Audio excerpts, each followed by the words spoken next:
Boa noite a todos. Nesse domingo, estamos estreando no canal Tribuna Diária o programa Interview. A ideia, meu nome é Diogo Forjás, a ideia desse programa é trazer uma visão integrada no regime de entrevista, com especialistas, conhecedores do jurídico, da sociedade, enfim, do que vivemos hoje em dia, para dar aquela visão mais técnica, mais profunda, para que nos dê também a compreensão de tudo que está acontecendo e está tudo muito complicado. Hoje, nós vamos receber, já no dia de estreia, dois convidados especialíssimos, né, dois exímios conhecedores do direito e do Brasil também, claramente, né? Nós vamos receber aqui... Opa, só um minutinho, pessoal. Nós vamos receber aqui...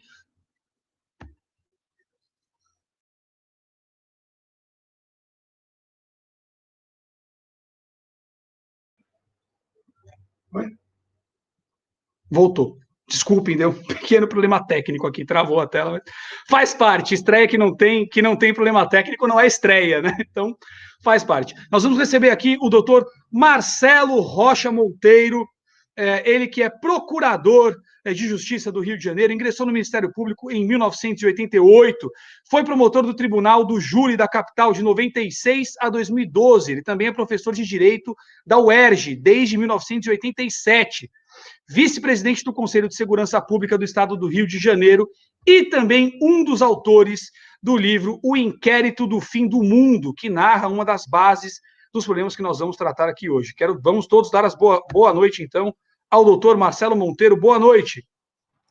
Boa noite, Diogo. Uma alegria estar aqui com vocês.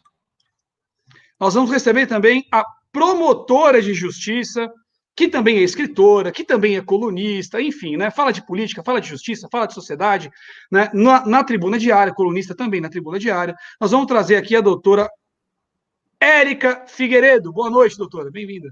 Boa noite, Diogo, boa noite, Marcelo. Um prazer muito grande estar aqui com vocês. Marcelo é um dileto amigo, um queridíssimo.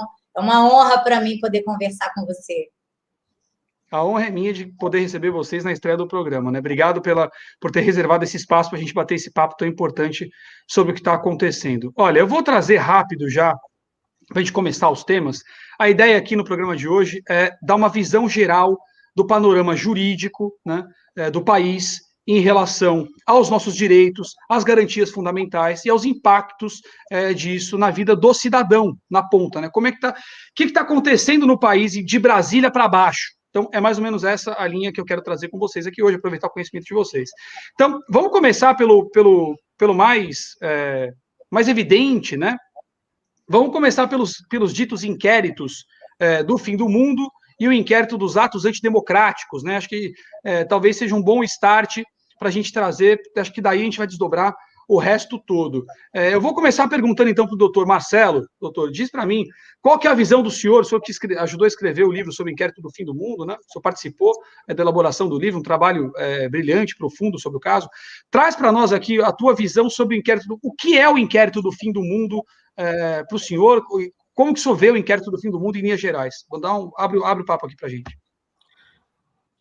Bom, em linhas gerais, eu diria para você que o inquérito 4781, que ficou conhecido como inquérito do fim do mundo, é uma coleção de ilegalidades, uma coisa absolutamente espantosa para quem atua na justiça criminal, para quem leciona, como eu, direito processual penal, né? E são tantas ilegalidades, né, que seria até difícil a gente enumerar todas elas aqui. Eu vou dizer assim, talvez as duas mais óbvias, né? Você está dando ao Poder Judiciário, nesse inquérito, uma função que é da Polícia e do Ministério Público, né? Que é o que a gente chama de função persecutória. Investigar para poder processar e processar para obter a condenação, né? No nosso sistema, investigar, a princípio, é função da polícia, a polícia investiga, encontra as provas de um crime, entrega para o MP, para o Ministério Público, para o promotor, né? E o promotor, munido dessas provas, dá início a um processo junto ao judiciário, né? Ele faz uma acusação formal. O judiciário não pode participar disso. O judiciário fica inerte, fica parado, né? Esperando que a acusação seja apresentada, se for, né? Chamando o réu para se defender e, no final, julgando de forma isenta, de forma imparcial. Essa é a função do juiz, né, no nosso sistema, que é chamado de sistema acusatório. O que você vê no inquérito do fim do mundo é um órgão do Poder Judiciário, que é o Supremo, né, atuando como polícia, como promotor, como juiz, e além disso tudo, talvez seja a mais óbvia de todas as ilegalidades, até para quem não é da área jurídica, é que esses supostos crimes que estão sendo apurados, eles têm como vítimas, né, ou supostas vítimas, os próprios ministros do Supremo. Então, esses ministros, além de juízes, investigadores, promotores, são também as vítimas. Não é? É como se você, Diogo, tivesse uma briga com um vizinho do teu prédio, que por acaso é juiz, e vocês discutissem lá, porque você é o síndico do condomínio, e ele não gostou de alguma coisa que você fez, e vocês quase saíram no tapa, né?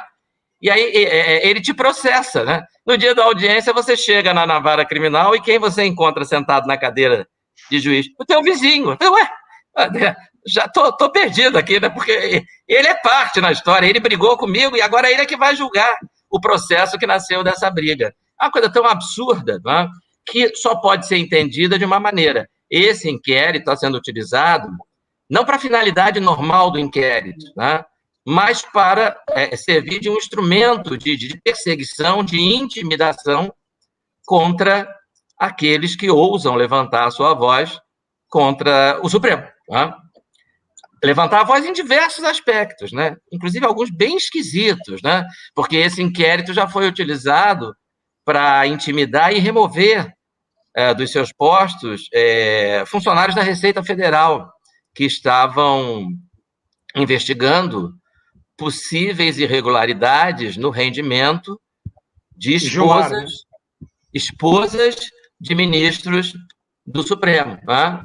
Advogadas casadas com ministros do Supremo e que tiveram um aumento nos seus rendimentos que despertou alguma suspeita na Receita. É que hoje todo mundo chama de inquérito das fake news, mas, na verdade, ele começou para servir de pressão. 2 funcionários da Receita foram afastados e as investigações foram paralisadas. Né? Então, é uma espécie de draga, né? A juíza Ludmila, né, Lins Grilo, usa essa expressão. Ele vai pegando tudo. Né? Tudo aquilo que incomode aos senhores ministros, né, de uma maneira ou de outra, acaba sendo objeto desse inquérito. Então, é, sem dúvida alguma, um instrumento, a meu ver, de intimidação. Vai ser interessante observar, eu tenho ouvido, não confirmei a notícia, mas eu tenho ouvido rumores de que a Polícia Federal teria considerado que as investigações já chegaram ao fim, tá? E que não há elementos para processar ninguém por crime nenhum. Eu quero ver como é que vai ser isso agora. Estou morrendo de curiosidade. Tá? Marcelo, já teve um relatório de uma delegada federal pedindo o arquivamento do inquérito, dizendo que ela considera que não há nenhum elemento para que seja oferecida denúncia e pedindo diretamente o arquivamento. Esse pedido de arquivamento foi ignorado pelos ministros do Supremo.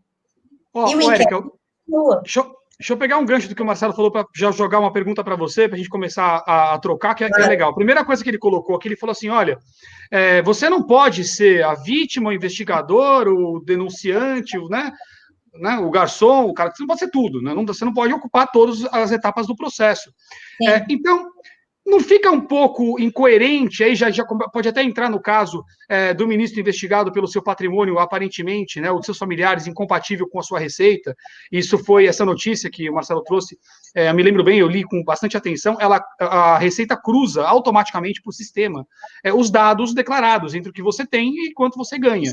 E a malha automática identificou uma divergência. Não foi uma pessoa que resolveu investigar. A máquina viu uma diferença numérica. Quando isso acontece, a máquina pega aquela diferença numérica e manda para um analista. Os 2 que foram afastados foram os coitados dos analistas que receberam do sistema, tem uma divergência aqui, verifique. Né? Esse é o caso. Eu quero aproveitar o que ele falou de não ser todas as pontas, e a última declaração agora do Gilmar, né? Ele falou, você não pode ocupar todos os espaços. E aí agora, no caso do Sérgio Moro, o Gilmar vem a público, né, cuspindo a bilis, e diz assim, não, porque nós temos a separação no processo. Eu espero a PGR. Eu e os meus aqui, nós esperamos a PGR. Como é que fica? Não fica incoerente o mesmo ministro que validou o inquérito das fake news, onde o Alexandre de Moraes, né, ocupa todos os espaços possíveis no processo, ele validou, disse que estava certo, e agora ele diz que não está mais? Como é que fica? Ele pode ter duas posições? Tudo nas posturas que o STF toma é incoerente. Tudo, absolutamente tudo. Por exemplo, se você avaliar, eles estão tentando punir os procuradores que atuaram na Lava Jato, dizendo que eles fizeram escutas que não podiam ser validadas, que eram ilícitas, para comprometer os ministros do STJ. Então, essas escutas não teriam sido autorizadas, mas os procuradores estavam fazendo escutas dos ministros com suspeitas de venda de decisão e também de tráfico de influência dos filhos desses ministros como advogados. A mesma suspeita sobre as esposas dos ministros do STF, né? Tráfico de influência e aumento de patrimônio. Agora, a escuta que é ilícita no caso dos procuradores e que pode abrir procedimento contra eles, porque também estavam usando informações da Receita, essa escuta, no caso da suspeição do Sérgio Moro, deixa de ser ilícita, né? E aí ela pode ser validada, porque se Sérgio Moro estava se valendo disso ou daquilo e foi escutado, então a escuta em relação a ele para proteger os ministros do STF é cabível. Se os ministros pegam ligações ou mensagens de Sérgio Moro, aí pode, entendeu? Então é sempre assim, a coisa é sempre invertida ao bel prazer dos ministros. O que esses ministros do STF fazem? O mesmo procedimento que esse presidente do STJ está tendo em relação aos procuradores da Lava Jato, que acabou de ser validado pela ministra Rosa Weber no STF. Então, assim, eles agem ao bel prazer deles, conforme a circunstância. Se tiver negativo e ruim para o lado deles, eles agem de uma maneira. Se tiver bom para o lado deles, eles agem de outra maneira. E assim eles vão. Por exemplo, a gente viu o Gilmar Mendes completamente descontrolado depois do voto do Cássio Conká, né? E da mesma forma, a gente viu o Alexandre de Moraes absolutamente desequilibrado, cuspindo fogo naquela época que ele disse que estavam dizendo que iam estuprar as filhas dele, que não sei o que lá. O Marcelo até chegou a fazer uma live e comentou sobre isso, não foi, Marcelo? Ele falou os palavrões por inteiro. Votando, falou os palavrões por inteiro. Um desequilíbrio desse, ela pode ser julgadora desse caso. Isso é um caso de afastamento do julgador, o próprio julgador se afasta, ou então a instituição o afasta e coloca outro para julgar. Aquela pessoa não tem equilíbrio para fazer aquele julgamento. Ela está diretamente impactada pelos acontecimentos. É lógico. Né? É lógico. Ele pode até ter razão. Se algum maluco diz que eu vou estuprar as tuas filhas, ele pode até ter razão, ficar indignado e falar palavrão durante um voto. Imagina um menino do Supremo falando, que filho da... Agora, ele não tem isenção para julgar essa pessoa. Não tem. Nem ele, nem ninguém. Eu não teria também. Nenhum de nós. Né? Da mesma eu reconheceria isso, né? A Érica reconheceria isso, mas ele se recusa a reconhecer. E o Gilmar, Marcelo, que saiu em defesa do advogado de defesa do Lula, dizendo no dia do voto, essa semana que passou, que o advogado de defesa era maravilhoso, e só faltou ele gritar Lula livre, entendeu? Chorou, cuspiu fogo. É uma coisa absolutamente... Ele entrou depois do voto do cara para tentar convencer a mulher a trocar o voto. Uma coisa totalmente louca. O mesmo Gilmar que falou com Aécio Neves na manhã do mesmo dia em que ele beneficiou o Aécio Neves, no mesmo dia que ele vota sobre o Aécio Neves. Né? É muito difícil, gente. Ele conversou com ele pela manhã, e isso não entendi. Peraí, isso não A impressão que a gente tem é que tudo que o Supremo cobra dos outros, isenção, imparcialidade, separação da função de juiz, de promotor e de polícia, nada disso vale quando são os interesses dos ministros do Supremo que estão em jogo. Sim. Aí, quando esses interesses estão em jogo, vale tudo. Vale tudo. O 10-1 que legitimou o inquérito das fake news, o único que votou contra foi o ministro Marco Aurélio, deu uma aula ali. Ali foi uma aula, né?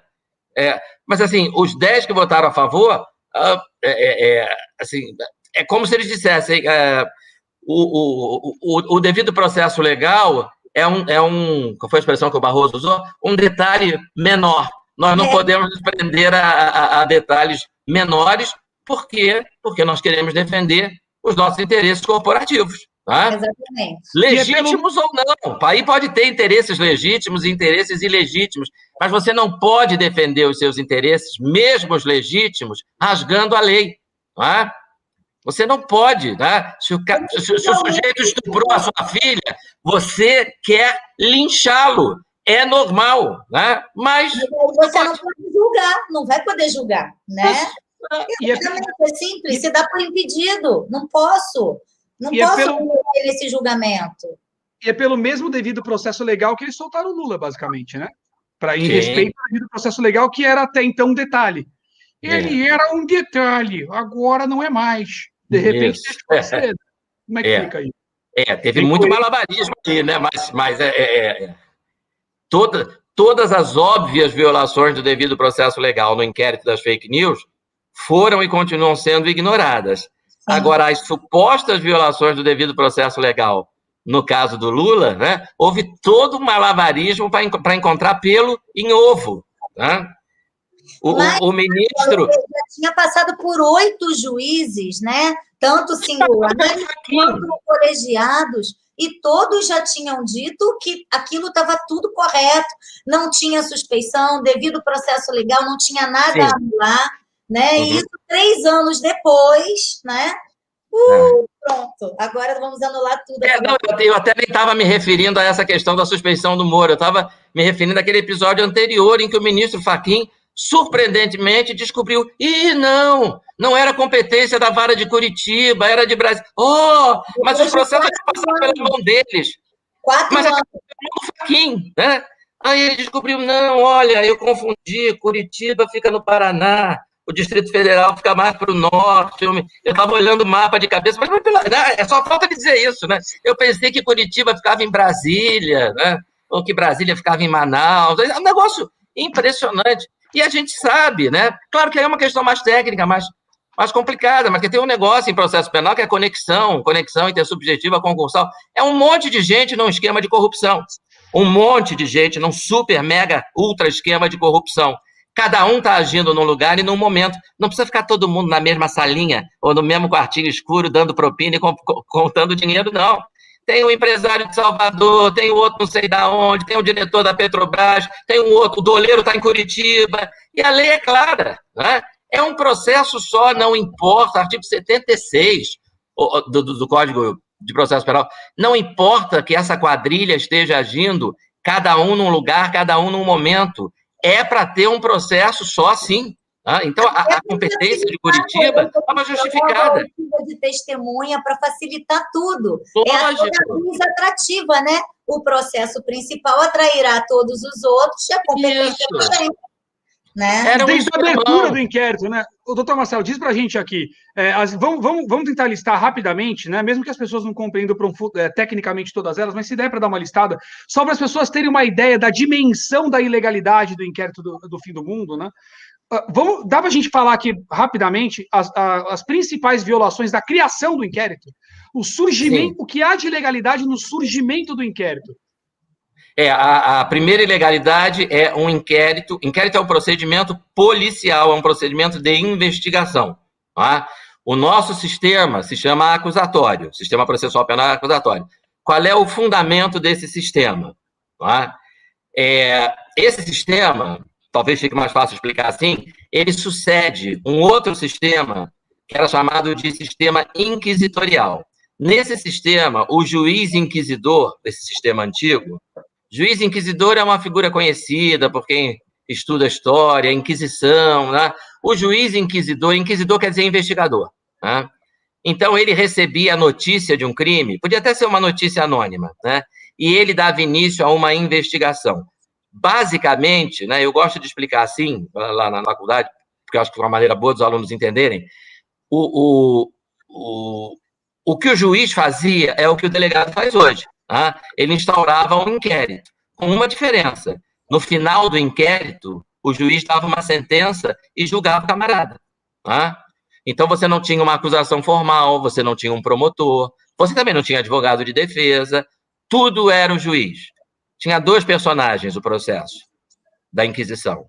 O juiz, único sujeito processual, juiz inquisidor, e o réu, objeto da investigação. Tá? Depois de um certo tempo, começa a surgir um consenso de que o juiz não pode ser o investigador, porque senão ele já vai formar um conceito pré-estabelecido ao longo da investigação. Tá? Então, a gente tem que separar.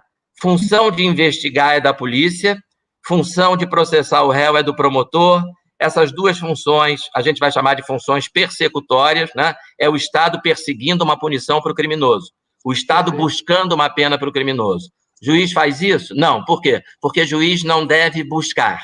Né? Buscar, perseguir, os verbos dão ideia de você tomar uma iniciativa, você se lançar num caminho. Qual é a ideia do juiz hoje? Paradinho, inerte, inércia do Poder Judiciário, e muitos deles já ouviram esse conceito. Né?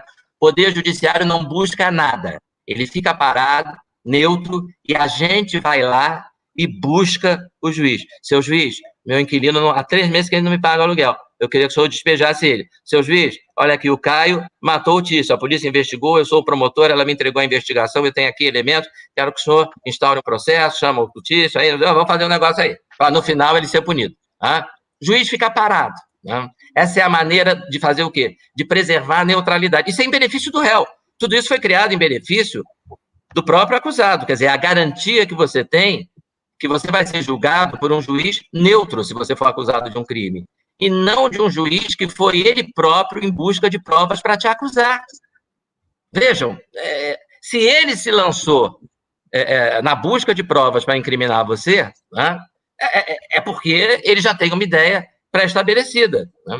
Então, essa função não vai ser dele, essa função vai ser da polícia e vai ser do Ministério Público. A polícia e o Ministério Público não precisa ter uma separação rígida entre as funções deles, porque, no fundo, elas têm o mesmo objetivo, né, de buscar a punição para um suposto criminoso. O juiz não tem que buscar nada.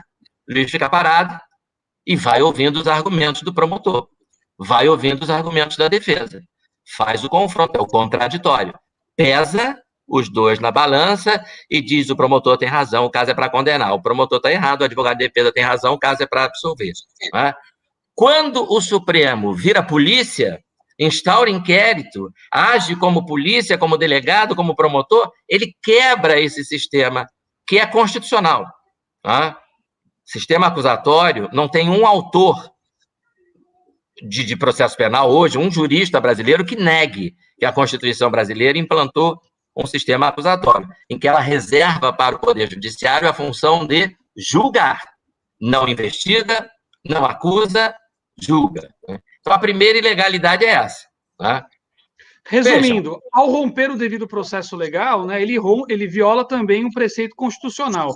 Então, eu não sei se está certa a minha interpretação, eu vou pedir para vocês me ajudarem, vocês conhecem bem a lei. Se você viola a lei, você comete um crime. Certo? Se existe uma lei, eu violo essa lei, eu cometi um crime. Acho que é esse o conceito. Então, se tem uma lei, um regramento constitucional, se eu violo este regramento, eu cometi um crime constitucional? Eu posso dizer isso ou não? Quem vai, Érica? Não, pode ir, Marcelo, pode completar. Essa questão do ilícito penal, o que você está falando, basicamente, você está falando de abuso de autoridade. Crime de abuso de autoridade. Tá? Em tese, sim, você tem o crime. Agora, você só vai ter efetivamente o crime, no caso concreto, se você agiu de forma intencional, de forma proposital, ou, para usar a linguagem que a gente usa em direito penal, de forma dolosa. Tá?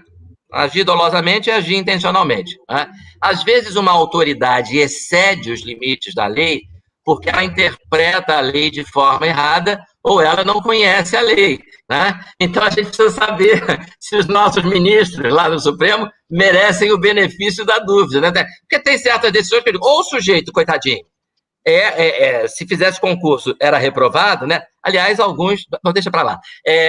Mas, enfim... Alguns foram, né? Quase todos, aliás. Quase todos.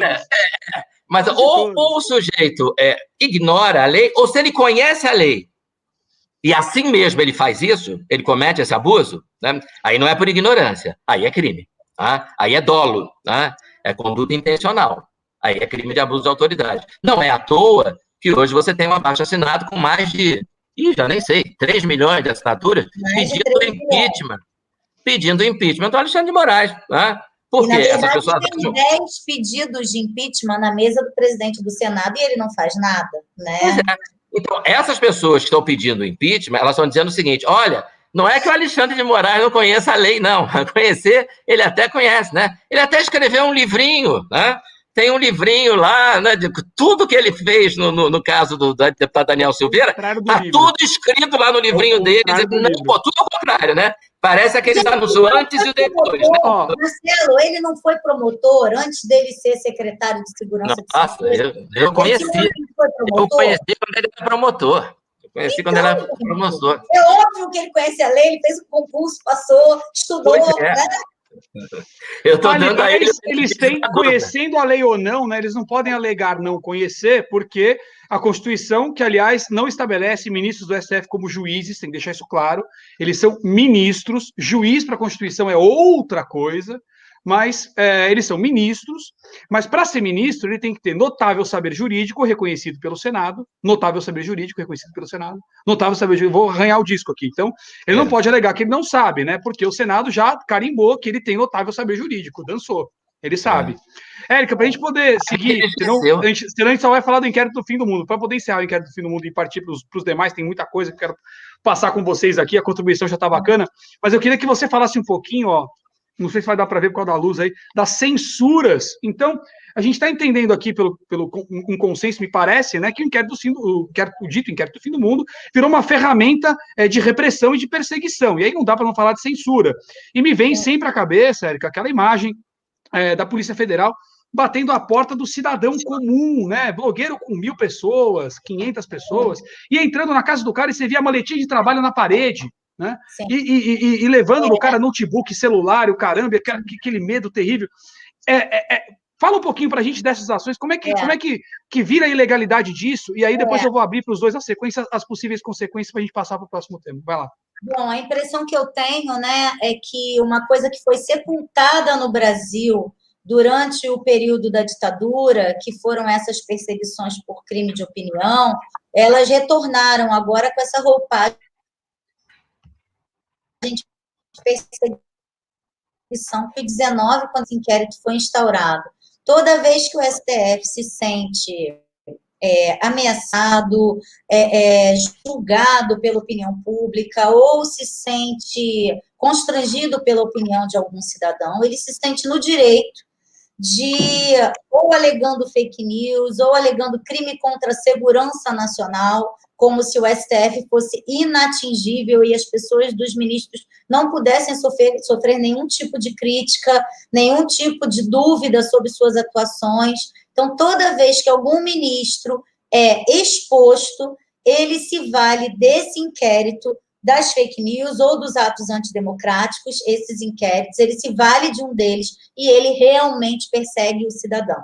Vai na casa, confisca tudo. No caso do Daniel Silveira, houve uma ilegalidade muito pior, porque ele é deputado, ele não poderia, de forma alguma, ser punido por palavras, opiniões e votos. Isso é uma imunidade plena que a Constituição assegura aos parlamentares, justamente para que não houvessem perseguições que se alegavam terem acontecido na ditadura. Então, a Constituição teve esse cuidado, né? E esse deputado só poderia ser punido pela própria Casa Legislativa, com a cassação do mandato dele por quebra de decoro, caso a Casa entendesse que ele extrapolou nas coisas que disse.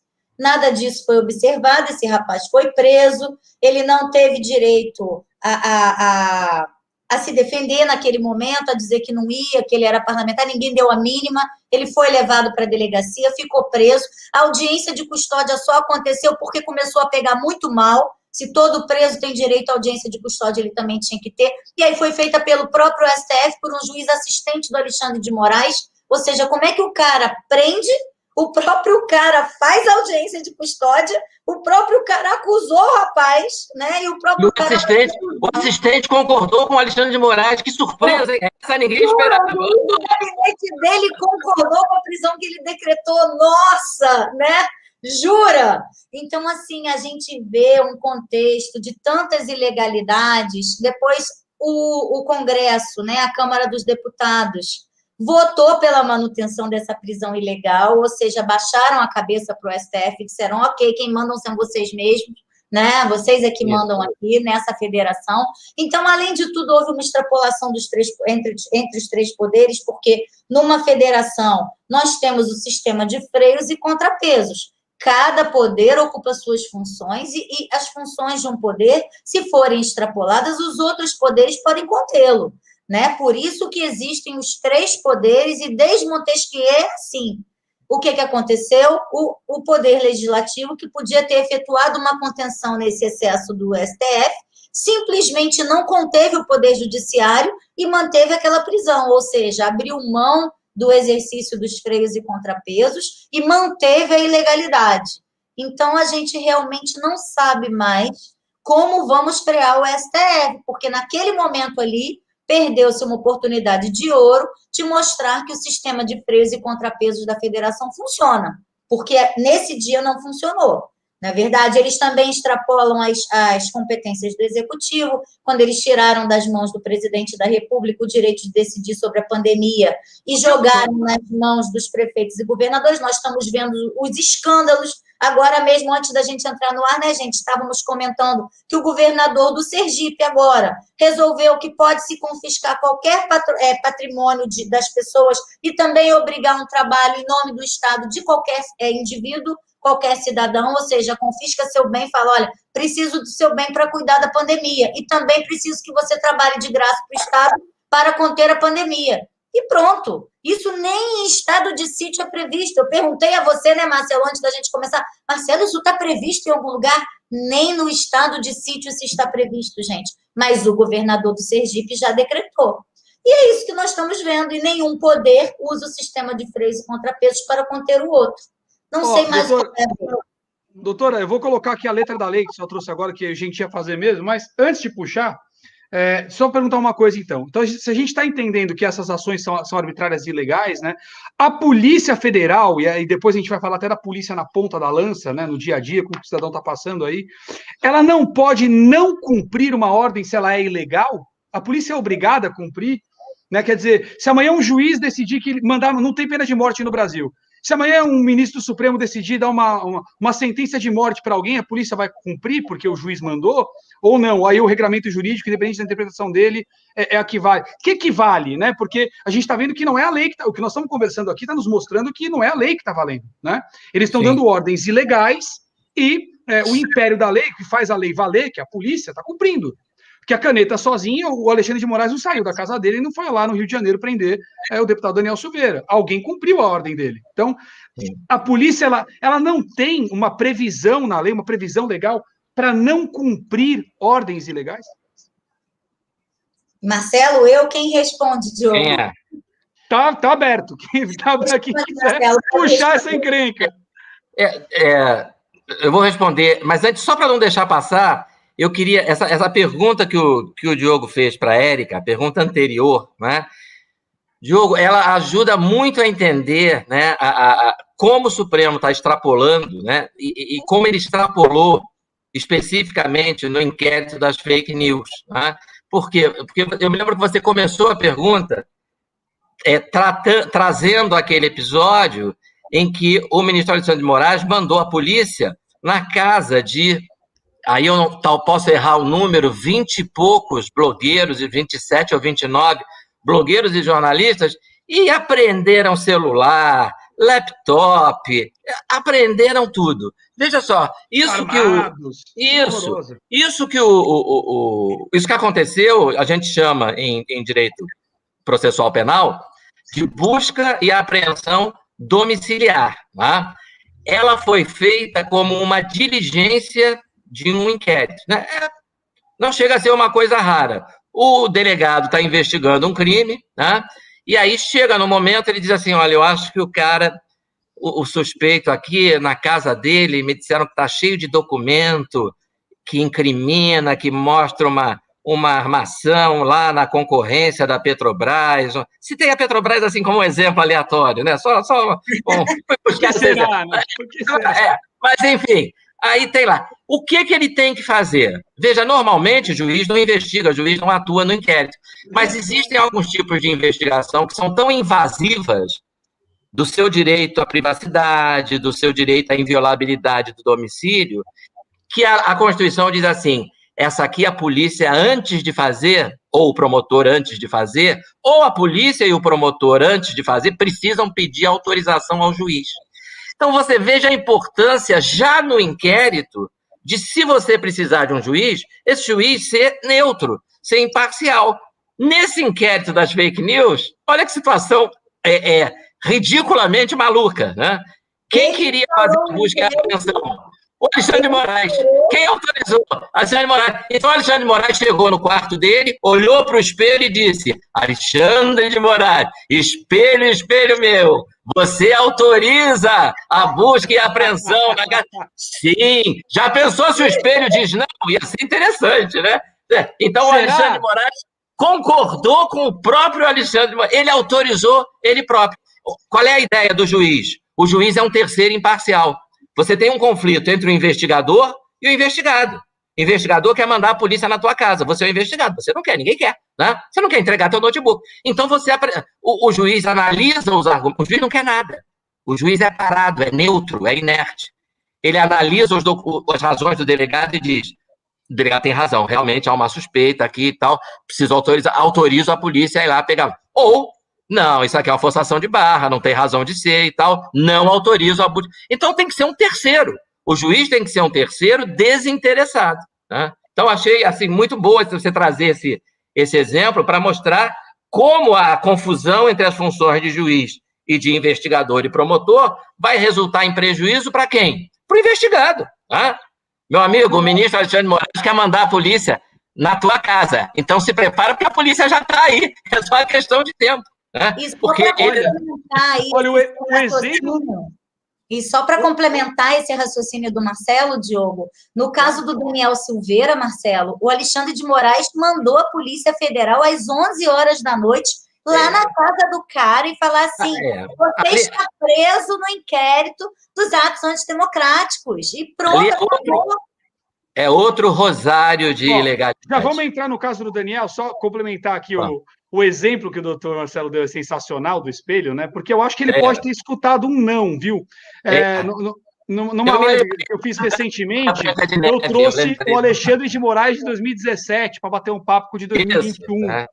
2018, para bater um papo com o de 2021. Foi um papo engraçado, porque ele estava dizendo não para ele mesmo. Acho que talvez, de repente, se o do espelho estava em 18, ele pode ter escutado não. Existe sim, ministro. É a Branca de Neve, né? É mais bonita do que o senhor. Mas fechando aqui, a polícia pode se recusar a cumprir ou não? Sim ou não? Érica, sim ou não? Pode ou não? Eu acho que pode se recusar e dizer que o ato é arbitrário, é ilegal e se recusar. Agora, a polícia normalmente se sente subordinada e fica com medo de fazer isso e até sofrer pelo comando, né, uma punição, e na dúvida entre cumprir e não cumprir, ela cumpre, né? Por exemplo, é proibido ir prender o cara às 11 da noite. Tinha que esperar aquele horário da manhã, por isso que 6 horas da manhã eles estão na casa das pessoas para prender. Né? Eles não podiam ir na casa do cara às 11 da noite. Só que aí o delegado da Polícia Federal ligou para a equipe dele e falou, olha, o ministro Alexandre de Moraes está mandando ir na casa do deputado Daniel Silveira prender agora. E aí, flagrante. É flagrante, Diogo. Olha, esse policial... É prisão em flagrante. É o flagrante do Clark Gable. É o flagrante do Clark Gable. O cara tinha feito uma live, gravado uma live. Já vamos destrinchar isso agora. Então, fechando... Não, na Érica não pode, doutor, o senhor já disse que não, já concordou que não pode, né? E uma vez a polícia cumprindo isso, ela não pode ser mais tarde responsabilizada. Vamos imaginar que amanhã isso vem a pratos limpos, né? Os policiais ou os responsáveis das forças policiais, aí, delegados, né, no caso da Polícia Federal. Acho que eles entram na coação irresistível, alguma coisa do gênero, né, Marcelo? O que você acha? Eu entendo a situação dos policiais. É uma situação muito complicada. O que o Diogo perguntou tem amparo jurídico, porque uma das defesas, Diogo, para um réu acusado da prática de um crime é dizer que ele agiu obedecendo a ordem de superior hierárquico, mas a ordem não manifestamente ilegal, né? Porque se a ordem é manifestamente ilegal e você cumpre, você também é responsabilizado. Se não fosse assim, o único culpado pelo Terceiro Reich seria aquele pintor austríaco mal-sucedido, né? O resto, todo mundo, não, coitadinho de mim. Eu fui levando os judeus lá para o campo de extermínio, o único culpado foi o Adolfo, né? Então, não tem isso aí. Mas, por outro lado, né, eu compreendo a situação do policial. Por quê? Porque o Supremo vai usando esses artifícios jurídicos, né? Como, por exemplo, de considerar a prisão do Daniel Silveira flagrante, né? Que é uma barbaridade, né? Ignorar a imunidade penal, ignorar isso tudo, e o policial, pensa bem, o ministro do Supremo está dizendo que é legal. Né? Como é que eu vou discutir que não é flagrante? Como é que eu vou discutir? E é evidente isso no caso do avião. Não, doutor, evidente isso. Muito tempo atrás, só, a primeira vez que eles experimentaram isso e não aconteceu nada, foi o ministro Lewandowski que prendeu o cidadão no avião, né? Ali não tinha crime nenhum, o policial obedeceu, tirou o cara do avião, mas tirou por quê? Eu até na época, ainda não falava ao público, mas falei, né? Onde pude, falei, mas vem cá, eu se sou policial, ele fala assim, por qual delito? O senhor está prendendo ele por qual artigo ler, por gentileza? Tá de brincadeira. Qual que é a voz de prisão? Bom, então, obrigado. Fechando aqui o recado disso aqui que eu coloquei aqui pro policial, para você, policial em qualquer esfera, o recado é, sim, você pode não obedecer uma ordem manifestamente ilegal, e se você obedece uma ordem manifestamente ilegal, no caso das polícias na ponta, a gente tem visto violência contra o cidadão, desproporcional, inclusive, você pode sim ser responsabilizado por isso depois. Existe caminho legal para isso, tá? Então, saiba que além de você trair o seu povo quando você faz isso, você pode ser depois punido por essa traição nos termos da lei. Então, fechamos isso. Vamos falar do caso Daniel Silveira, que tá pegando fogo aqui, depois a gente entra na lei do Piauí e aí vamos embora. Ó, caso Daniel Silveira, então, né? Vocês já colocaram vários pontos aqui, a prisão foi fora do horário, né? O flagrante delito pela live, quer dizer, como é que foi? Então, a gente pode fazer aqui um flagrante delito com o Alexandre de Moraes, que lá em 2018... Diogo, desmente o Alexandre de hoje, tá no ar ainda. Como é que faz? Quem não quer ser criticado não se expõe à vida pública, não ocupe cargos. Como é que fica agora? Olha, eu chamo esse flagrante do Daniel Silveira é uma nova modalidade. Eu vou até explicar para os meus alunos lá na faculdade. É o flagrante Clark Gable. Tá? É o seguinte... É o flagrante Clark, porque o ministro disse o seguinte, como ele fez um vídeo, então ele continua praticando o crime. Então, Diogo, se você hoje for ao cinema, ou sei lá, na Netflix ou algum serviço de streaming, procura E o Vento Levou, 1939. Você coloca e vê o Clark Gable atuando. Aí você diz para sua mãe, para sua namorada, para quem tiver... Olha, neste momento, ele está atuando. Clark Gable, hoje, né, 28 de março, ele está em pleno exercício da profissão de ator. É verdade que ele morreu, mas quem liga para esse tipo de detalhe, né? Então, o sujeito confunde a filmagem do fato com o fato, né? O Clark Gable não está atuando hoje, ele já está um tanto ou quanto morto, já tem algumas décadas, né? Ele não está atuando, você está vendo filme. Aquilo não está acontecendo. Aquilo não está acontecendo. Parece conversa de maluco, a gente tem que falar isso, né? Aquilo, meu amigo, não está acontecendo. Né? As pessoas no comentário estão rindo, não tem ideia. O Clark Gable não está atrás do outro aqui. O Clark Gable não está atrás da tua televisão. Você não vai chegar lá e dizer: oi, Mr. Gable! Marcelo, olha só. Quando chegaram na quando chegaram na casa do cara às 11 da noite, ele já tinha acabado de gravar a live há mais de 4 horas. Né? Que flagrante é esse? Mas a live ainda está passando. Então, Levou também está passando, olha lá, o vento levou e ainda está passando. Gravar live, crime permanente de gravar live. É uma loucura, realmente. Então, Adorei. Você confunde o crime permanente com o crime de efeito permanente, né? Que são coisas completamente diferentes, né? Vejam, se você matou alguém em 2001, eu garanto que a pessoa continua morta. Garanto! Eu garanto que ela continua morta. Aí você vai me prender hoje. O senhor está preso em flagrante. Flagrante de quê? De homicídio. Homicídio? É porque o senhor matou o seu vizinho em 2001. Mas, meu amigo, flagrante é na hora do fato. Para prender hoje é diferente, tem que ter decreto de prisão, tem que ter. Né? É bem mais complicado. Né? E saiu um mandato de prisão, né? E tem mandato para flagrante? Não existe mandado de prisão flagrante. É a única espécie de prisão que não tem mandado de prisão. Por quê? Porque a lei diz que qualquer pessoa que flagra outra, flagrante é a certeza visual do crime. Eu olho para você, Diogo, e nesse momento você está matando alguém, roubando alguém, agredindo alguém, eu te dou voz de prisão. Né? Mas tem que ser no momento, né, em que isso acontece, ou logo depois, né, ou logo após. Tanto que o auto de prisão em flagrante ele é lavrado depois, quando a pessoa é conduzida para a delegacia, você lavra. Isso. Né? O título das prisões, o documento das prisões em geral, é o mandado judicial. Na prisão em flagrante, não. É o auto, como a Érica falou, vem depois. Primeiro prende, depois documenta. Né? Uma prisão preventiva, primeiro o juiz decreta, depois você cumpre o mandado. Né? Sabe por que o Alexandre de Moraes inventou que era prisão em flagrante? Porque ele sabia que se dissesse que era prisão preventiva, não poderia ser decretada. Porque o juiz não pode decretar a prisão preventiva por iniciativa própria. Tem que ser atendendo a um pedido da polícia ou do MP. No curso do processo ainda pode, embora eu acho que seja constitucionalmente discutível. Mas naquele momento em que não havia processo, não havia nem inquérito. Né? O juiz nunca pode, por iniciativa própria, decretar uma preventiva. Como flagrante qualquer um pode prender, ele inventou aí o nosso flagrante Clark Gable, o flagrante e o vento levou, como vocês já batizaram aí. Né? Ganhou o título. Ganhou o título. No caso do Daniel Silveira, aí, seguindo aí o rumo, né? Então tem a prisão fora do horário, um flagrante que não existe, com um mandado que não pode existir, porque é de flagrante. Além de tudo isso, aí tem um outro ponto que eu quero colocar aqui, que foi barulho na imprensa, né? O Daniel Silveira, a imprensa 2 dias depois, ou 3 dias depois, diz, ele está com os celulares, né? Na delegacia, levaram os celulares para ele. E aí, como eu acompanhei desde o início, né, até mandei mensagem para ele, tentei falar no dia, não consegui. Ele foi com os celulares na mão. Ele faz a live avisando, estou sendo preso.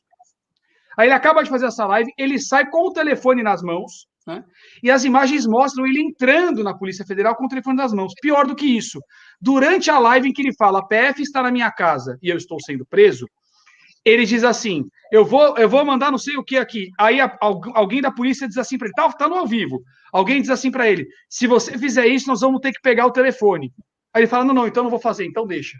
Ali está registrado que a polícia deixou o telefone com ele. Uhum. Né? E aí ele vai com o telefone para lá. Depois, a mídia divulga que alguém teria levado o telefone para ele e a justiça se manifesta sobre isso. Como é que fica isso? Olha só, Diogo, a ilegalidade, quando ela é inicial, ela é igual a mentira. Quando você começa um fato na mentira, você vai ter que inventar uma série de outras mentiras para ir desdobrando e justificando a mentira inicial. Como já dizia aquele cidadão, né, lá de São Bernardo do Campo, acho que falou um negócio desse uma vez. Exatamente. Eu nunca disse isso. Exatamente. Aí, como a gente tem uma prisão ilegal na origem e todos os fatos ali, eles são fora de uma condição de normalidade, são injustificáveis. Inclusive, eu acredito que a polícia deixou o telefone com ele por ele ser deputado, pensaram que ele ia ficar numa cela especial, alguma coisa, tipo a pessoa de São Bernardo do Campo, né? Naqueles casos, né? Então, assim, como tudo ali é improvável e nada é justificável, outros elementos vão tendo que ser inventados, né? Para que aquilo continue se mantendo. Então, é claro que esse juiz dessa ilegalidade, que foi o Supremo, na pessoa do Alexandre de Moraes, vai ter que continuar mantendo toda uma narrativa tentando transformar o injustificável em justificável, senão ele mesmo teria que relaxar a prisão através do juiz assistente dele na audiência de custódia, porque era evidente que não havia flagrante ali. Mas como que o juiz assistente dele ia relaxar o flagrante se trabalha para ele e ele acha que tem que manter preso? Então já começa ali, entende? Cada ato ilegal posterior, ele vem apenas na tentativa de reforçar a primeira ilegalidade. É assim com as mentiras, é assim com as ilegalidades, é assim com essas coisas, né? E todos os outros atos, eles não são tão bizarros quanto o primeiro. O primeiro é o mais bizarro, é a decretação da prisão em flagrante por mandado e mandar a polícia lá 11 horas da noite. Depois disso, o que veio depois é para tentar consolidar aquilo ali, né? Apenas isso. Puxar um saldo aqui de tudo que foi dito que você colocou agora para jogar a bola para o doutor Marcelo do seguinte. Então, a gente está entendendo aqui nesse nosso papo de hoje, né, que a gente tem garantias e direitos fundamentais violados. Já citamos aqui a prisão ilegal de um deputado, citamos a violação do devido processo legal no inquérito das fake news, também a violação do cidadão apreendendo seus bens, também de forma sem base legal para que isso acontecesse. A gente tem a repressão às vozes e a censura, e aí eu quero puxar um ponto complementar, né, das tais agências verificadoras de fatos, que ganharam um poder, que eu não sei se tem base legal para isso, né, ancorados com o TSE, ancorados com o próprio STF, né, de rotular as informações das pessoas publicamente. Então, no conceito dele, aquilo é fake news, né, eu não tenho o contraditório, e ele mete lá um rótulo me chamando de mentiroso publicamente. Pior do que isso, ele pode me causar uma sanção direta, eu posso ser proibido de falar, né? E o Estado está amparando essas agências que são privadas. Existe algum amparo na lei para uma empresa privada rotular publicamente e até censurar as vozes de cidadãos, seja um espaço físico ou digital? Não existe. Marcelo, pode não falar. Existe. Não existe. Não, Érica, se quiser pode responder. Vai em frente aí. Não existe nada que preveja essas agências, essa possibilidade de censura, essa possibilidade delas emitirem parecer que possa ser usado oficialmente. Nada disso tem nenhum amparo legal. Isso não existe.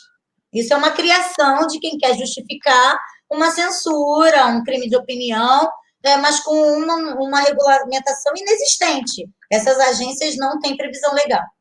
Tá, e acelerando então para o desfecho, então a gente está vendo toda essa estrutura que a gente pegou de Brasília para baixo, chegando no deputado, eu vou estender muito rápido para o cidadão para poder chegar no desfecho final, né?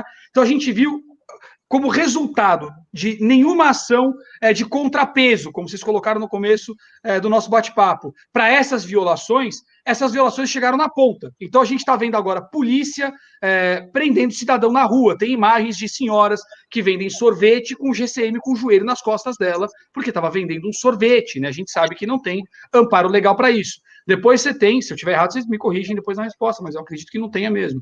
Depois você tem cidadão sendo preso por caminhar na rua. Você tem o comércio, portas soldadas. Enfim, você começa a ter uma série de invasões que culminam, inclusive, naquela lei que foi citada aqui, lá de Sergipe, né, que diz o seguinte, no texto da lei, aqui na letra da lei, né, o que autoriza, requisitar bens móveis e imóveis privados, serviços pessoais e utilização temporária de propriedade particular, minorar, desde que se prove, né, efetivamente necessário a minorar a grave e iminente perigo público, observadas as devidas formalidades legais. Quer dizer, se no conceito do governador de Sergipe, pegar a tua casa, o teu carro, ou requisitar o teu serviço de graça, vai ajudar na pandemia, você é obrigado, por uma lei, a fazer isso. E olha, eu consultei aqui, na Venezuela, onde isso de fato acontece, não há uma lei que ampare isso. E nós tivemos isso promulgado agora. É um decreto, né? Um decreto. É comunismo, gente. Nós já estamos no comunismo em determinados estados brasileiros. E aí, quando chega nesse... Desculpa, vai lá. Comenta aí, Marcelo. Eu vou fechar aqui. Estou chegando nesse ponto, né, que os direitos não são mais violados só na esfera política, só na esfera ideológica. Ela está na prática, e na prática na porta do cidadão comum. né? Sim. Qual é o dispositivo para se fazer isso? Bom, primeira resposta que vocês vão me dar, estou me alongando um pouquinho, vocês vão entender por quê. Primeira resposta que vocês me dariam, com certeza absoluta, seria, olha, o contrapeso para a violação do STF é o Senado. A pressão, se você quiser gerar pressão no Senado, o caminho é a Casa do Povo, é a Câmara. A Câmara pode gerar pressão no Senado, né? O caminho ali é o Congresso Nacional para trazer equilíbrio dos poderes. Mas aí, quando você vê a prisão do Daniel Silveira, e aí a maioria absoluta da Câmara, 364 deputados, assinam embaixo de uma inconstitucionalidade, que é a prisão do deputado. Quando você vê o mesmo Senado que no ano passado aprovou a lei da mordaça, uma lei que viola a sua liberdade de expressão, né? Tanto é que não passou na Câmara, graças a Deus, né? Mas no Senado foi aprovada. Quando você está num estado de coisas em que quem deveria fazer o contrapeso está fazendo peso, qual é o caminho que nos resta? Quando a população percebe que, de fato, ela não tem mais os seus direitos e as leis que deveriam amparar os seus direitos, né, são descumpridas. E a quem ela deveria recorrer institucionalmente está corroborando com as violações. O que nos resta? Qual é o caminho? Muita gente fala do artigo 142, o doutor Evis Gandra, inclusive, cita esse artigo, né? Se vocês quiserem falar um pouco sobre o artigo, mas vamos pensar aqui em termos de solução. O que nós podemos fazer? Qual é o caminho da coisa? E aí, depois, para fechar, se quiser falar um pouco do artigo, a visão de vocês sobre o artigo 142, acho que é legal deixar aqui registrado. Eu queria, antes de responder diretamente, fazer um link, né? Você já fez, na verdade, porque você abordou todas essas violações de direitos de pessoas comuns, né? De cidadãos comuns. Então, veja só, quando você tem um deputado federal, né, que tem imunidade penal garantida expressamente pela Constituição, né? Você pega lá o artigo 153, né? Não há o que interpretar, né? O grande juiz da Suprema Corte americana, Antonin Scalia, ele dizia isso: quando o texto da lei é clara, game is over, né? Não, acabou, o jogo acabou, não tem que falar em interpretação, né? Você só precisa interpretar aquilo que dá margem a algum tipo de dúvida. Você pega o artigo 53 e diz: deputados têm imunidade penal por quaisquer de suas palavras e opiniões. Palavras, opiniões e votos, né? No caso do Daniel Silveira, não é voto. Mas ele evidentemente foi preso por crime de opinião. E ele tem imunidade penal, né? Quer dizer, se as palavras que ele profere fossem proferidas por um cidadão comum e eventualmente caracterizassem crime, proferidas por ele não caracterizam, né? Isso é que é imunidade penal, né? Outro dia eu ouvi uma... imunidade penal não é imunidade para cometer crime. Não é não, meu filho. Então por que chama imunidade penal? Imunidade penal é para o deputado dizer: lindo dia, céu azul, tem que aumentar o auxílio emergencial, vamos mudar o nome da pracinha para vereadora fulana de tal, né? Para isso não precisa de imunidade, eu também posso falar essas coisas todas, né? O parlamentar tem imunidade penal para proferir palavras que poderiam caracterizar na boca de outra pessoa calúnia, injúria, difamação, ameaça, mas ele tem essa liberdade. Você pode até achar que o Constituinte não devia ter feito isso, mas ele fez, né? Está escrito lá. Quando você prende um deputado federal e ignora o texto expresso da Constituição, prender um comerciante na rua no interior de Minas Gerais é fichinha. Prender um pescador em Aracaju que se recusa a entregar a casa dele para o governo, mas isso é moleza, né? Então, você começa num nível de desrespeito aos direitos, às garantias, né, dos indivíduos. Você começa por um deputado federal, né, que foi eleito para poder dizer as coisas que eu não posso dizer, mas aí ele diz e é preso. Marcelo, então, você lembra na Alemanha, quando Hitler começou a querer se impor, que ele fez a noite das facas longas? Sim. E nessa noite ele mandou assassinar e prender todos os opositores? Foi a partir desse inclusive os do partido. Exatamente. Foi a partir inclusive os que ajudaram, como todo ditador, né? Exatamente. Foi a partir dessa noite, como ninguém fez nada para impedir isso depois que aconteceu, foi que ele iniciou a marcha dele livremente e foi dominando. Ele mandou matar o Ron, o Ernest Ron, que era o único que estava à altura dele. Né? Vamos lá, ajuda a gente a... Altura. Vamos lá, vamos botar um foco legal aqui para a gente poder chegar numa conclusão de tudo que a gente colocou aqui. Qual é o caminho que vocês enxergam, né? Eu vou inverter a pergunta, vou fazer diferente. Como é que... Vou colocar um de cada vez, agora eu vou até pedir, né? Vou pedir para o doutor Marcelo responder primeiro. Doutor Marcelo, como é que o senhor vê o artigo 142? Qual é a sua interpretação do artigo 142 e se ele é ou não, né, um caminho para se restabelecer a ordem democrática, para se restabelecer o devido funcionamento das instituições?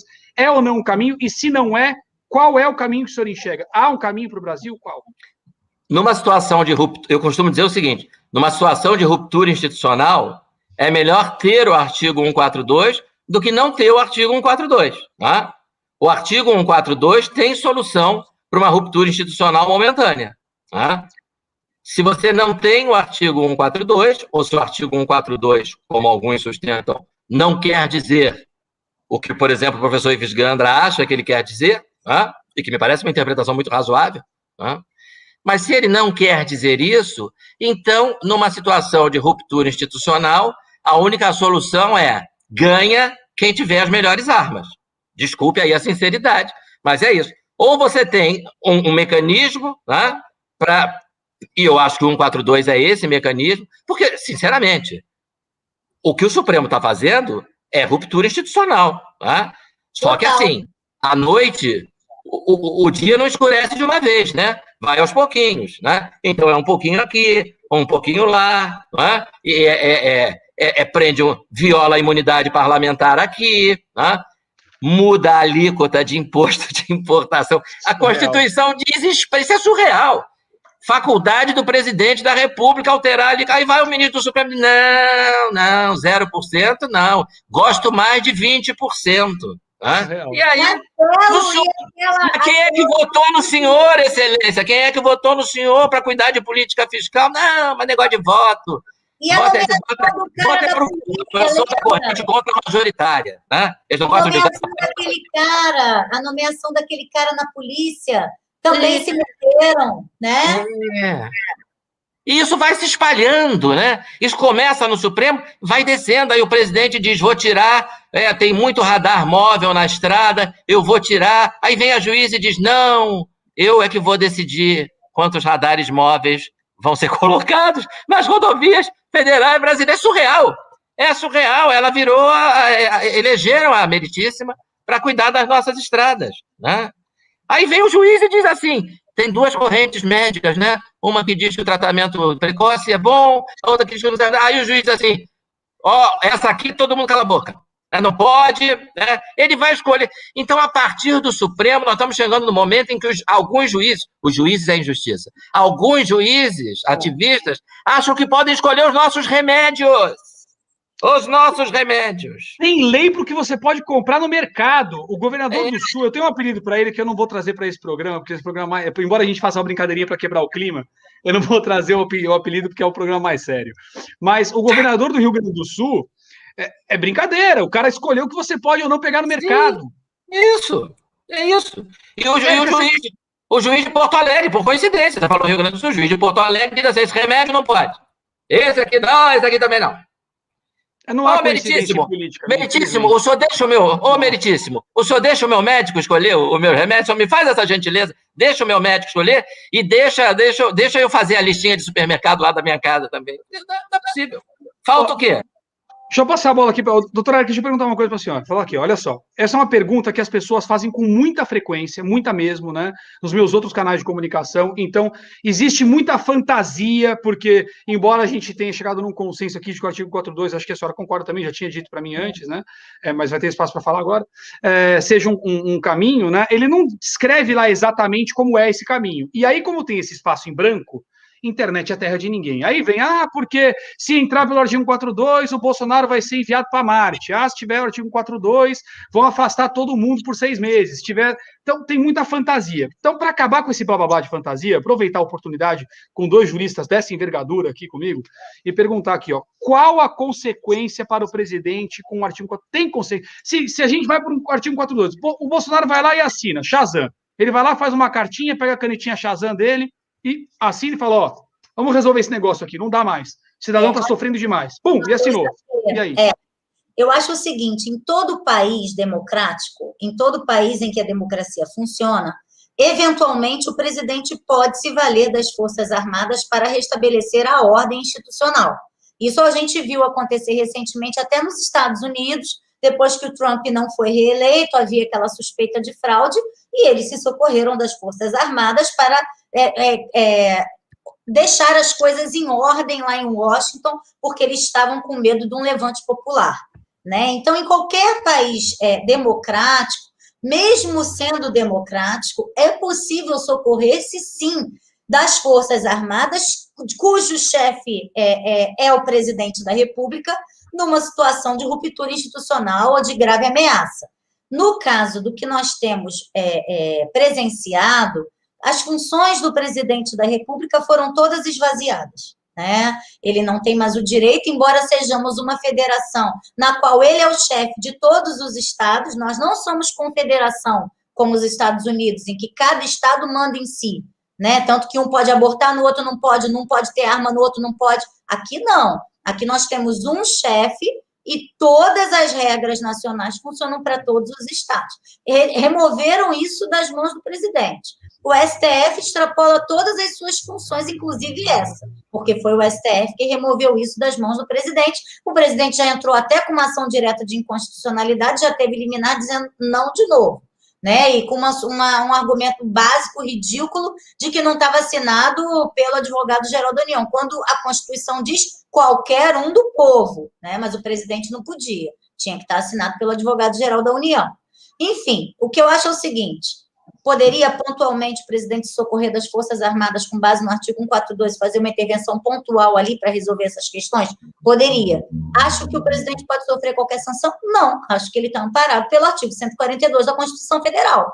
Essa é a minha visão, tá? Na minha opinião, como disse o Marcelo, é melhor ter o artigo 142 do que não ter. É um artigo forte, mas atualmente eu acho que ele se torna um artigo necessário. E se o presidente entender que é cabível utilizar, ele está agindo dentro da Constituição Federal, né? Ele pode fazer esse uso pontual das Forças Armadas numa situação de desgoverno, que é o que nós estamos presenciando. Então, acredito que poderia ser usado pontualmente, sim, e o presidente não poderia sofrer nenhum tipo de sanção por isso, porque ele não está agindo de forma inconstitucional, ele é o chefe das Forças Armadas e está havendo realmente uma crise institucional forte dentro da nossa federação. Eu não sei se Marcelo concorda comigo, mas eu acho que é isso, né? É isso, doutor? Tem algo a acrescentar ou alterar? Não, eu acho que se você está numa situação de impasse institucional, né? Impasse é impasse, né? Ou você tem um mecanismo para chamar alguém para dizer qual dos dois lados do impasse tem razão, ou se você não tem, é o que eu falei, é quem tiver as melhores armas, né?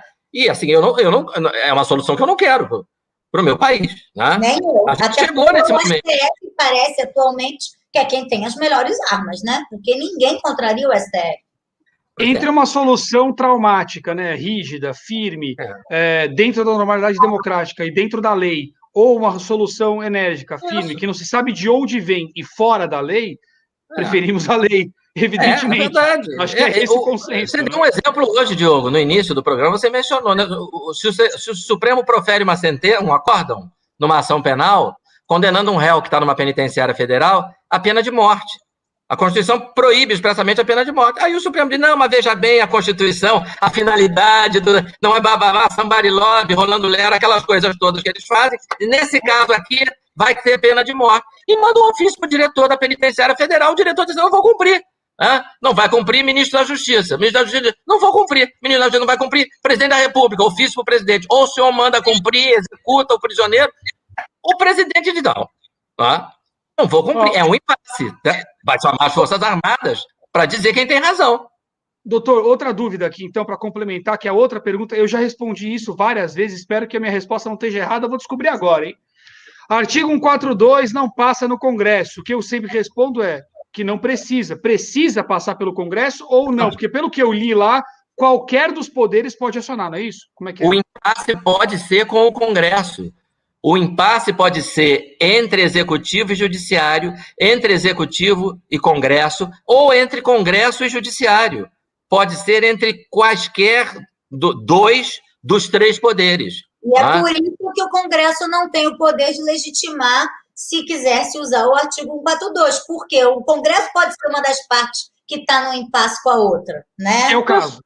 Que é o caso. Assinou a prisão do deputado, é o caso. Eu estou falando, vocês não precisam falar, o que eu falo aqui é o caso, né? Assinou, 364, maioria absoluta da Câmara, assinou a decisão inconstitucional do STF, validada pelos 11. Então, acabou, tá comprometido. Vocês lembram quando o Renan Calheiros se recusou a cumprir uma ordem do Supremo?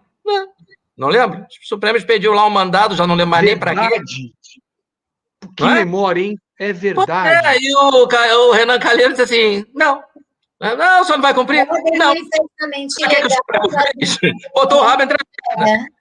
Ou eu, quando fiquei preso lá, esperando, a polícia ficou 3 dias para me prender. Lembra disso aí? 3 dias para prender o cara. O cara, não vou sair. Como assim não vou sair? Não vou. Como assim não vou sair? 2 dias para prender o cara. Ele foi para aquele flat na PF depois, né?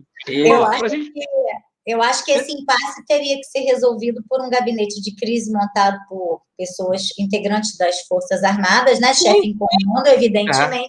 O gabinete de crise resolveria os impasses. Entendeu? Quem recebe a solicitação? Não é dizer que as Forças Armadas, Diogo e Marcelo, vão sair marchando por dentro do STF. É pontual. Não é isso. Não vai recebe a solicitação, ninguém. É o STM. É o STM que recebe. Se o presidente resolve pedir, quem vai avaliar se faz sentido? Porque, se qualquer um dos três pode pedir, o STF pode pedir, o Congresso pode pedir, o Bolsonaro pode pedir, né? O presidente pode pedir. No caso, quando algum dos três pede, alguém vai ter que avaliar se faz sentido ou não. Sim. Por exemplo, eu soube que a Dilma consultou, num dado momento, né? Acionar as Forças Armadas. Informalmente. E ela ouviu vai lá estocar vento. Então, assim, agora... Quem é que avalia, né, se faz sentido ou não? É o STM que avalia essa solicitação? Esse tipo de detalhamento a Constituição não traz. A Constituição não traz. Né? Porque a outra afirmação que eu vejo com frequência, então, para não deixar o limbo, né? Para deixar claro que não tem o limbo. Mas, via de regra, independente de por onde quem vai avaliar as Forças Armadas, porque elas seriam os executores do poder moderador aí no caso. Então, lá nas Forças Armadas, alguém vai avaliar se aquilo faz sentido ou não. Acho que esse é o entendimento básico aí. O comando do Estado-Maior, enfim, nesse nível de hierarquia, né?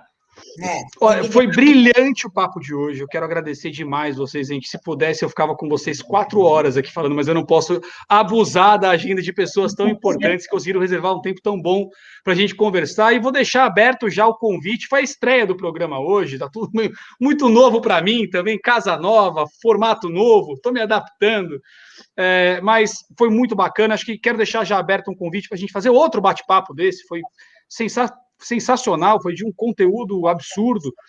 E parabenizar vocês pela coragem, porque no Brasil de hoje é preciso ter muita coragem para falar a verdade. É preciso ter ainda mais coragem para falar a verdade sobre o direito, né? Sobre a lei. Porque falar sobre democracia em uma ditadura tem que ter muita coragem. Falar sobre lei em um Estado sem lei precisa ter muita coragem. Ainda mais quando você está no meio da lei, que é o caso de vocês. Inclusive, doutor Marcelo tem um episódio que pode citar que houve uma perseguição com o senhor, não houve? Ela precisou ter sido procurador no Rio, procurador-geral no Rio, não é isso? Não sei se era para ter sido, eu concorri. Acho que houve perseguição, houve. Houve uma campanha de difamação absurda. Uma campanha de difamação, ad hominis, a todo vapor, né? Sim. A todo vapor. É o que eles fazem, perseguem quem fala a verdade. Então, obrigado pela coragem, pelo tempo. Vou dar um espaço para vocês fazerem encerramento, deixar a mensagem de vocês para todo mundo, deixar o seu boa noite, e depois eu encerro o programa. Vou ser um gentleman e vou começar pelas damas, o encerramento. Obrigada. Então, doutora Érica, deixe seu boa noite, seu recado, mais uma vez, obrigado. Em primeiro lugar, eu quero muito agradecer ao Marcelo, que aceitou o convite, né? Agradecer ao Diogo, que agora está tocando esse canal do Tribuna Diária de áudio e vídeo. A Tribuna é uma família, né? Todos nós, colunistas, todos trabalham sem receber, a gente trabalha por amor, trabalha por ideal, e o fato de a gente agora poder ter uma voz, né, e ter convidados é uma honra. Então, queria agradecer ao Diogo, agradecer principalmente ao Marcelo, que aceitou meu convite, né, eu gosto demais dele, e deixar aqui registrado para vocês que me sigam no Instagram.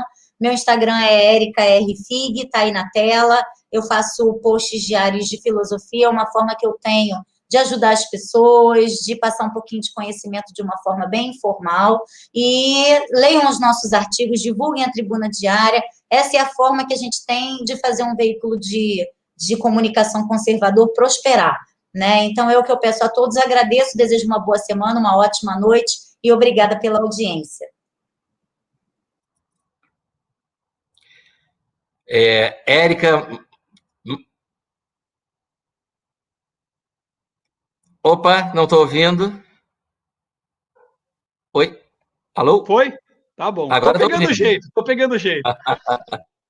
Obrigado pelo tempo, deixe seu boa noite, seu recado, e mais uma vez, muito obrigado. Diogo, muito obrigado. Érica, muito obrigado pelo convite. Obrigado à Tribuna Diária. Foi muito bom participar aqui desse programa com vocês. É isso mesmo, a gente vai levando aí a nossa mensagem, sofrendo aí campanhas de difamação, sofrendo todo tipo de represália, mas o importante é que a gente não esmoreça, o país vai vivendo uma situação que, para nós, profissionais do direito, é uma coisa inacreditável. Aproveitar e fazer aqui um comercialzinho, né, do nosso livro O Inquérito do Fim do Mundo, que está aí nos primeiros lugares aí dessa área, né, sobre o inquérito das fake news, e dizer que o subtítulo que a gente escolheu foi justamente esse, o apagar das luzes do direito brasileiro, né? Nós hoje estamos lutando contra esse apagão, né? Nós estamos vendo uma Suprema Corte que viola as regras mais elementares, as coisas que o professor diz para os alunos numa faculdade de Direito, na primeira aula, na segunda aula, né? As coisas que ele nem cobra numa prova, de tão elementares que estão sendo violadas, né, pelo STF. Então, é um momento muito difícil, e exatamente por ser muito difícil que ele exige de nós, de todos nós aqui, a responsabilidade para denunciar esse tipo de ilegalidade. Muito obrigado por me dar esse espaço. Quem quiser me seguir no Facebook, Marcelo Rocha Monteiro. Abraço a todos.